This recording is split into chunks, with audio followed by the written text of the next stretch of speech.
Assalamualaikum warahmatullahi wabarakatuh. Perkenalkan, nama saya Redi Setiawan dari Departemen Teknik Geologi Fakultas Teknik Universitas Diponegoro. Saya adalah salah satu dosen di program studi S1 Teknik Geologi dan tergabung dalam konsentrasi keilmuan sumber daya energi. Pada kesempatan ini, saya akan menyampaikan pernyataan diri dosen dalam unjuk kerja Tridharma Perguruan Tinggi, bidang pengajaran. Tujuan pemaparan ini adalah untuk memenuhi salah satu poin penilaian dari kegiatan sertifikasi dosen SMART tahun 2022.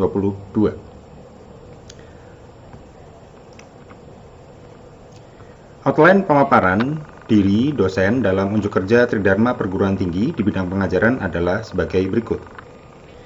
Yang pertama adalah pembahasan mengenai deskripsi mata kuliah, kemudian yang kedua adalah capaian pembelajaran mata kuliah, ketiga, materi pembelajaran, 4, sistem pembelajaran, 5, metode pembelajaran, dan terakhir nomor 6 adalah sistem penilaian.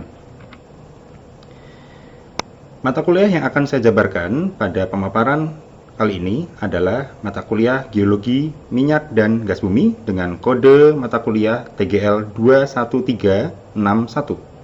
Mata kuliah ini terdiri dari 3 SKS, yang terbagi menjadi 2 SKS teori dan 1 SKS praktikum. Mata kuliah ini diampu oleh 3 dosen, yaitu saya sendiri, Redi Setiawan, sebagai koordinator mata kuliah. Yang kedua adalah Bapak Abdul Latif Setiadi, beliau adalah dosen dari luar, sebagai dosen luar biasa. Yang ketiga adalah Bapak Wahyu Budi Kurniawan. Mata kuliah Geologi Minyak Bumi membahas tentang asal-usul minyak bumi, batuan reservoir, sejarah geologi dari minyak, kemudian membahas tentang pematangan, migrasi, dan akumulasi minyak dan gas bumi, serta eksplorasi minyak bumi dan perkembangannya. Kemudian, mata kuliah ini juga membahas mengenai cekungan-cekungan sedimen dan cekungan migas yang ada di Indonesia, pengeboran minyak bumi, kegiatan well logging, prospeksi geologi minyak dan gas bumi. Kemudian mata kuliah ini juga membahas mengenai aplikasi metode-metode penyelidikan geologi bawah permukaan untuk menentukan prospeksi minyak dan gas bumi. Pembahasan berikutnya adalah mengenai capaian pembelajaran mata kuliah atau bisa disingkat dengan CPMK. CPMK 1/1 adalah mampu memahami manfaat geologi minyak dan gas bumi dalam bidang geologi energi. CPMK 1/2 adalah mampu memahami dan menjelaskan komponen-komponen sistem petroleum di bawah permukaan. CPMK 1/3 yaitu mampu memahami proses pembentukan minyak dan gas bumi dan keterdapatannya di alam. CPMK 1/4 mampu menjelaskan tahapan dalam eksplorasi minyak dan gas bumi. CPMK 1/5 mampu memahami proses pembentukan cekungan sedimen di Indonesia dan membedakan karakter dan cara pembentukannya.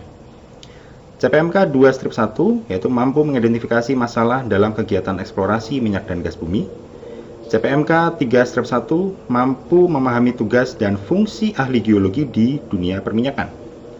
CPMK 3/2 yaitu mampu memahami metode dan menghitung cadangan energi migas. CPMK 5/1 mampu memanfaatkan teknologi komputer dalam mengolah data untuk mengetahui kondisi bawah permukaan dan menghitung cadangan energi migas. CPMK 5/2 mampu menggunakan perangkat lunak untuk membuat model grafis dan numerik dalam analisis cekungan sedimen. CPMK 8/1 mampu menunjukkan sikap, kemampuan, dan tanggung jawab sesuai dengan kaidah dan etika keilmuan yang berlaku. Mata kuliah Geologi Minyak dan Gas Bumi secara umum terbagi menjadi 14 kali pertemuan ditambah 2 kali ujian.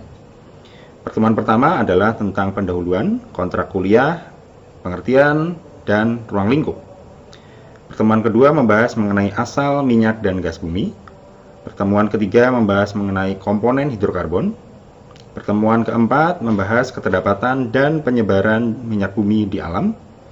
Nomor 5, pembahasan mengenai batuan reservoir. Pertemuan ke-6, pembahasan mengenai batuan induk, pematangan, migrasi, akumulasi, minyak dan gas bumi. Pertemuan ke-7 membahas tentang porositas dan permeabilitas. Kemudian pertemuan ke-8 yaitu ujian tengah semester. Dilanjutkan pertemuan ke-9 yaitu eksplorasi dari minyak dan gas bumi. Nomor 10 overview dari industri migas. Pertemuan ke-11 pembahasan mengenai saturasi, kebasahan, dan tekanan kapiler. Pertemuan ke-12 pembahasan mengenai cekungan sedimen. Pertemuan ke-13 pembahasan mengenai cekungan sedimen yang ada di Indonesia dan stratigrafinya. Pertemuan ke-14 mengenai pemetaan bawah permukaan dan perhitungan cadangan. Pertemuan ke-15 membahas mengenai cadangan hidrokarbon non-konvensional. Pertemuan ke-16 ditutup dengan ujian akhir semester. Sistem pembelajaran dari perkuliahan geologi minyak dan gas bumi, seperti sudah disebutkan satu slide sebelumnya, dibagi menjadi 16 kali pertemuan, termasuk ujian. Pertemuan ini dibagi menjadi beberapa kali pertemuan, yaitu 2 kali 50 menit teori, 2 kali 50 menit praktikum, 2 kali 60 menit belajar mandiri, 2 kali 60 menit belajar terstruktur, dan terbagi menjadi 3 SKS. Ujian tengah semester dilaksanakan di pertemuan ke-8 dan ujian akhir semester dilaksanakan pada pertemuan ke-16. Metode pembelajaran mata kuliah geologi minyak dan gas bumi dibagi menjadi 5 metode. Yang pertama adalah ceramah, kedua kuis, ketiga early discovery, keempat adalah diskusi grup, dan kelima adalah project based learning. Metode pertama tentang ceramah, yaitu penyampaian materi secara langsung oleh dosen, baik secara luring ataupun daring. Metode kedua yaitu kuis, yaitu pemberian soal singkat dari materi yang telah diberikan, baik secara luring ataupun secara daring. Metode ketiga yaitu early discovery, yaitu pemberian preview materi dari materi yang akan diberikan pada pertemuan selanjutnya, dengan tujuan mahasiswa dapat lebih aktif dan meningkatkan rasa penasaran akan materi yang akan diberikan di pertemuan selanjutnya. Pertemuan keempat yaitu diskusi grup, yaitu diskusi antar mahasiswa secara berkelompok untuk membahas permasalahan yang diberikan oleh dosen.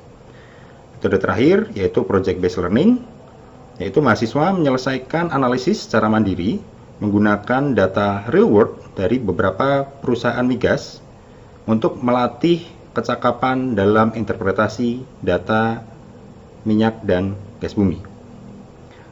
Seluruh materi, tugas, dan pertemuan secara daring menggunakan platform MS Teams. Materi akan diupload ke dalam platform Kulon Undip. Sistem penilaian menggunakan standar yang telah diberikan dari Universitas Diponegoro, yaitu tugas memiliki bobot 50%.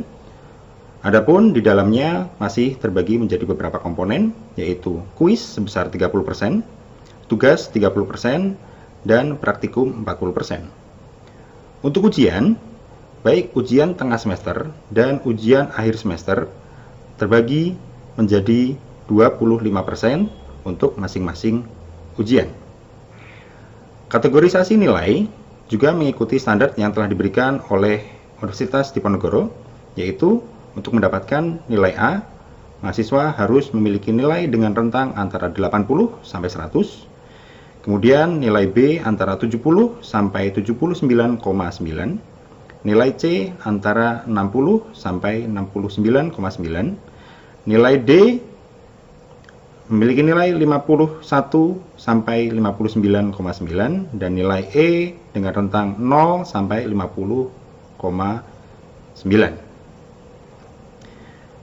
Berikutnya adalah rekaman perkuliahan dari pertemuan ke-6 yang membahas mengenai petroleum system. Bismillahirrahmanirrahim. Baik, selamat siang. Assalamualaikum warahmatullahi wabarakatuh. Selamat datang kembali di kelas Geologi Minyak Bumi. Sekarang kita ada di pertemuan ke-6 dengan materi petroleum system. Jadi ini buku-buku yang bisa digunakan atau bisa kalian baca di materi Petroleum System. Silakan nanti kalau mau beli bukunya atau silakan cari buku dalam bentuk PDF. Di pertemuan ke-6 ini tentang Petroleum System, kita akan berbicara mengenai batuan induk, kemudian tentang pematangan, migrasi, kemudian terakhir adalah akumulasi dari minyak dan gas bumi. Setelah pertemuan ke-6 ini masih ada satu pertemuan tentang porosity dan permeability, kemudian baru setelah itu kita akan masuk ke UTS. Yang pertama tentang petroleum system definition. Jadi definisi dari petroleum system, apa itu sistem petroleum? Jadi sistem petroleum ini terdiri dari dua kelompok, yaitu kelompok elemen dan proses yang membentuk dari hidrokarbon.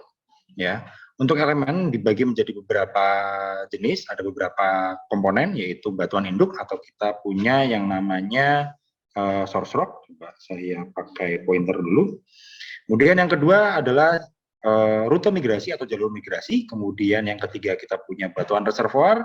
Keempat seal, kelima adalah trap atau perangkap atau jebakan.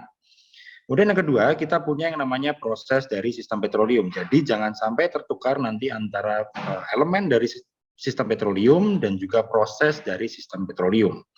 Nah, untuk prosesnya kita punya yang namanya generation atau pembentukan dari hidrokarbon. Yang kedua kita punya migration atau migrasi dari hidrokarbon. Yang ketiga kita punya akumulasi. Yang keempat adalah preservasi. Jadi jika digabungkan antara elemen dan proses, kita punya yang namanya source rock. Di source rock ini nanti material organik akan dimatangkan dalam proses yang disebut sebagai generation. Nanti ketika si material organik ini sudah matang, dia akan mengalami yang namanya migrasi. Migrasi ini perpindahan hidrokarbon atau material organik yang sudah matang untuk masuk ke dalam reservoir. Nah, migrasinya ini masuk melalui jalur migrasi untuk masuk ke dalam batuan reservoir. Nah, di dalam batuan reservoir ini nanti hidrokarbon akan mengalami yang namanya akumulasi. Nah, bagaimana hidrokarbon bisa terakumulasi? Perlu ada yang namanya batuan perangkap yang kita sebut sebagai seal dan juga trap. Nah, apakah prosesnya sudah selesai sampai di situ? Tentu saja belum. Kita masih punya yang namanya preservasi. Karena di dalam batuan reservoir, hidrokarbon perlu dipreservasi agar tidak rusak. Nah, kerusakan dari hidrokarbon ini bisa disebabkan oleh beberapa hal. Salah satunya adalah dari bakteria. Nanti ada materi khusus tentang biodegradasi. Bisa dipelajari di kuliah geologi minyak bumi ini atau di mata kuliah lain yaitu di geokimia hidrokarbon. Nah, ini tadi sedikit gambaran mengenai petroleum system, ada diagramnya mengenai petroleum system, ada elemen dan juga proses. Yang pertama dari batuan induk, ini posisinya ada di bagian bawah, kemudian setelah nanti material organik yang ada di batuan induk ini matang akan bermigrasi masuk ke jalur migrasi. Ya, masuk ke dalam jalur migrasi, bergerak masuk ke dalam reservoir. Kita lihat di sini kita punya sebuah reservoir yang diberi warna hijau ini ya. Jalur migrasinya bisa berupa carrier bed ya yang berwarna coklat ini atau bisa dari fault yang berwarna hitam ini. Jadi nanti hidrokarbon bisa bergerak sepanjang batas lapisan atau bergerak di carrier bed ini untuk masuk ke dalam fault, untuk masuk di reservoir yang akhirnya nanti tertutup atau terperangkap oleh namanya trap. Baik, yang pertama adalah tentang source rock atau bisa kita sebut sebagai batuan induk. Nah, pembelajaran mengenai batuan induk sudah pernah kita bahas di mata kuliah geokimia. Silakan kalau ada yang mau langsung menjawab, apakah ada yang masih ingat apa itu batuan induk dan syarat untuk menjadi batuan induk? Silakan. Saya mungkin untuk Silakan. syarat dari batuan induk merupakan batuan sedimen yang mungkin kalau dari gambar yang ditunjukkan itu yang memiliki ukuran butir yang halus, kemudian untuk kandungannya kayak akan material organik dan untuk tingkat oksigennya itu mungkin cukup rendah seperti itu agar tidak mengalami pembusukan.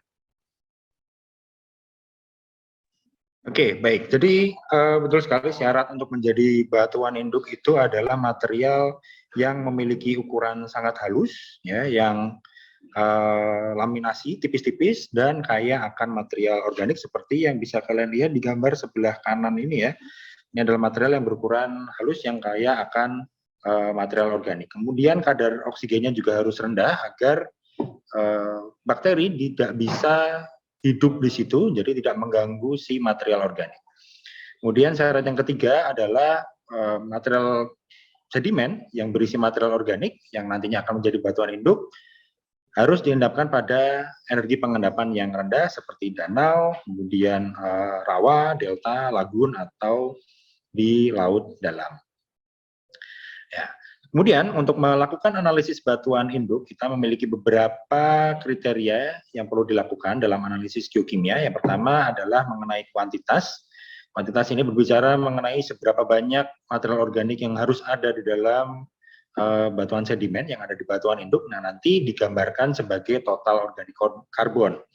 Nanti digambarkan dengan satuan persen.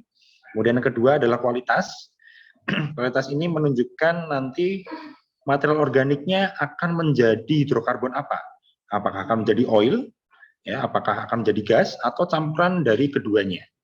Kemudian syarat yang ketiga adalah batuan induk ini harus sudah matang.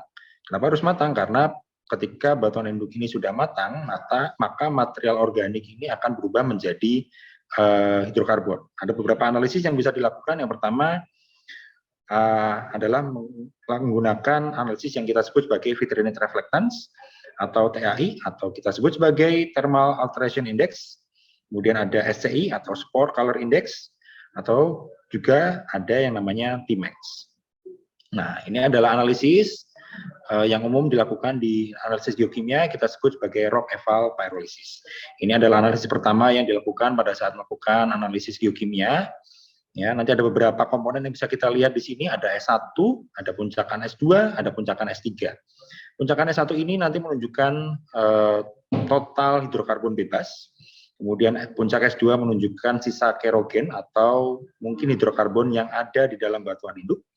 Kemudian S3 atau puncak S3 ini adalah sisa residu berupa CO2. Kemudian ada satu komponen lagi yang kita sebut sebagai Tmax. Nah, Tmax ini adalah suhu maksimal ketika nilai S2 didapatkan. Nah, Tmax ini nanti menjadi salah satu parameter juga untuk menentukan kematangan. Ya. Nah, dari S1, S2, S3, dan juga Tmax itu nanti bisa kita lakukan kalkulasi untuk menghitung yang namanya production index. Nah, production index ini nanti menunjukkan seberapa banyak hidrokarbon atau oil atau gas yang bisa kita hasilkan. Rumusnya adalah S1 dibagi S1 plus S2.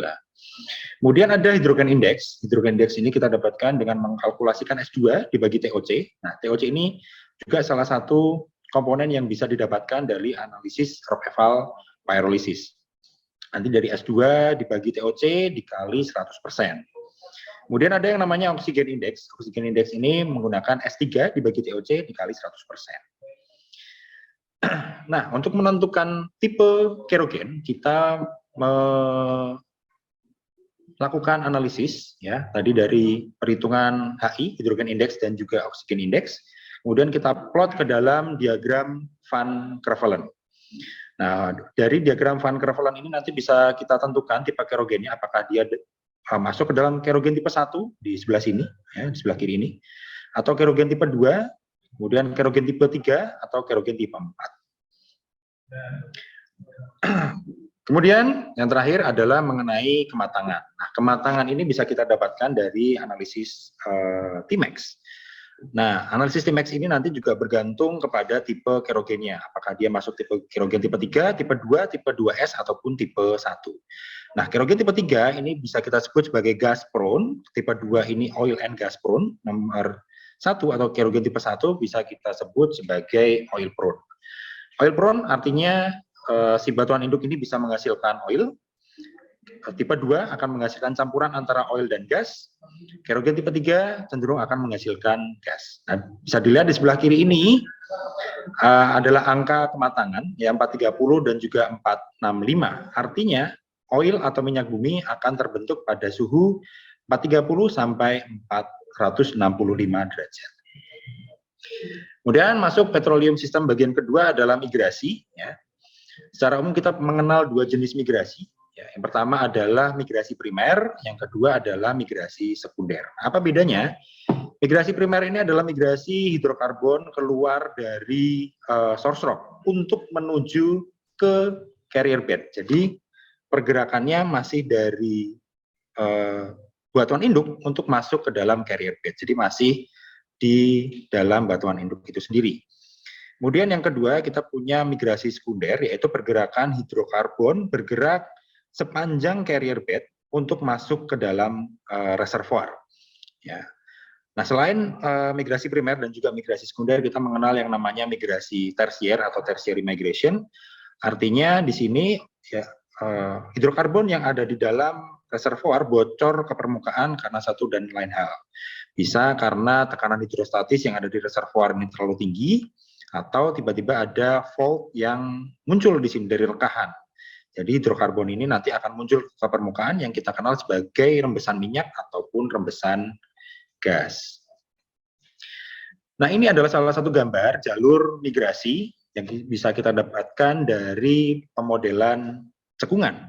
Nah, studi mengenai analisis cekungan atau pemodelan cekungan bisa kalian dapatkan di mata kuliah yang lain, yaitu studi cekungan atau di sub pertemuan di mata kuliah geologi minyak bumi ini di bagian belakang. Nah, dari gambar yang kalian lihat ini adalah jalur migrasinya. Ya, garis-garis yang seperti rambut nenek ini adalah jalur migrasi dari source rock untuk masuk ke dalam closure. Bisa kalian lihat di sini adalah pengelompokan jalur-jalurnya ini ya, seperti rambut nenek yang agak banyak ini.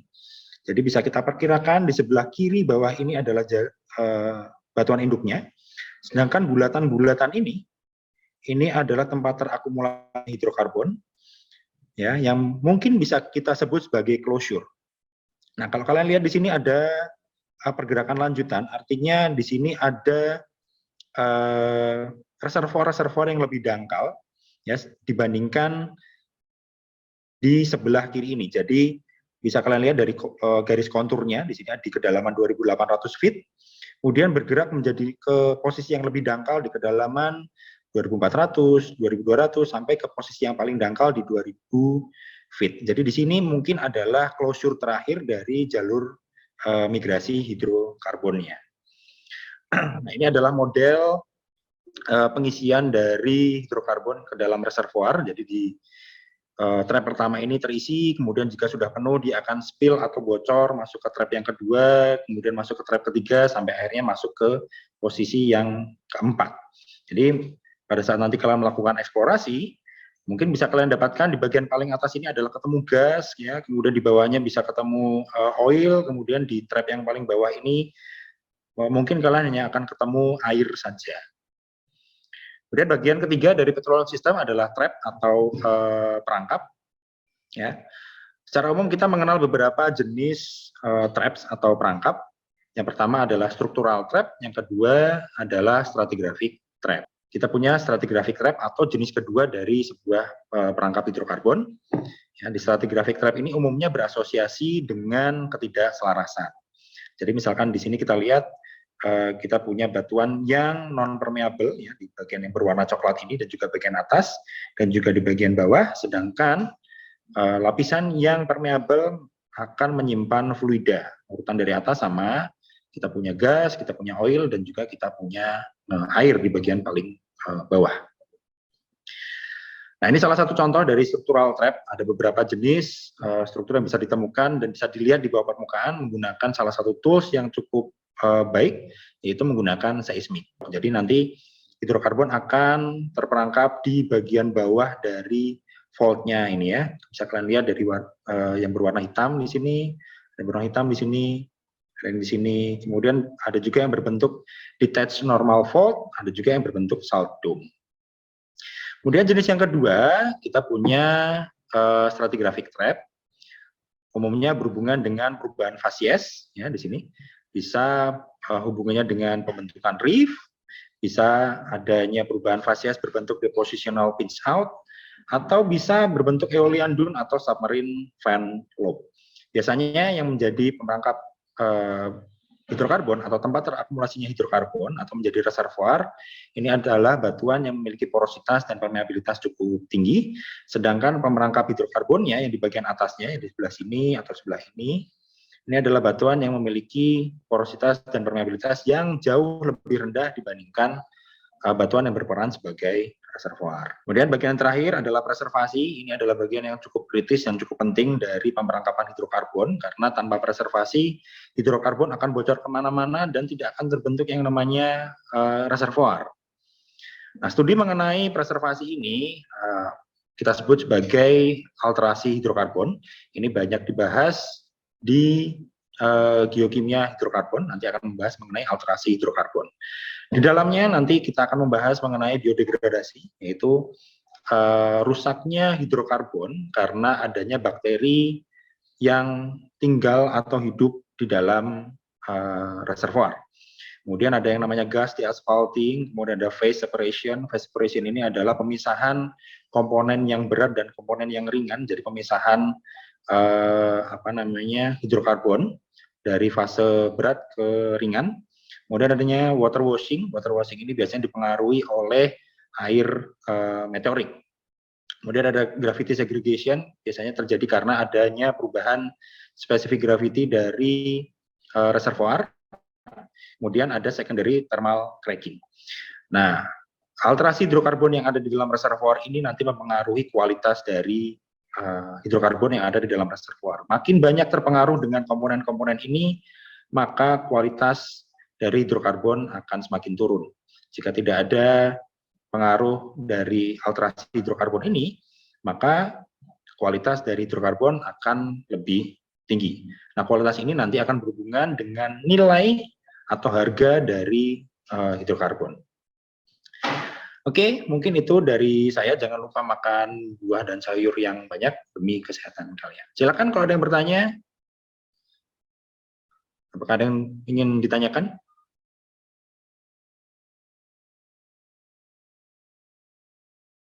Silakan.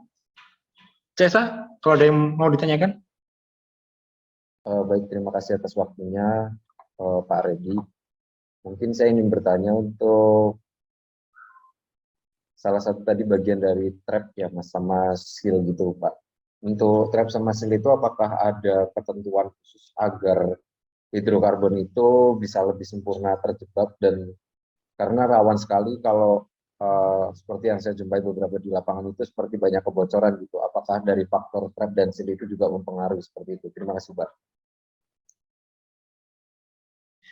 Baik, terima kasih Cesa atas pertanyaannya. Jadi tadi menanyakan bagaimana kriteria suatu trap yang baik ya, stratigraphic trap agar hidrokarbon ini bisa terperangkap.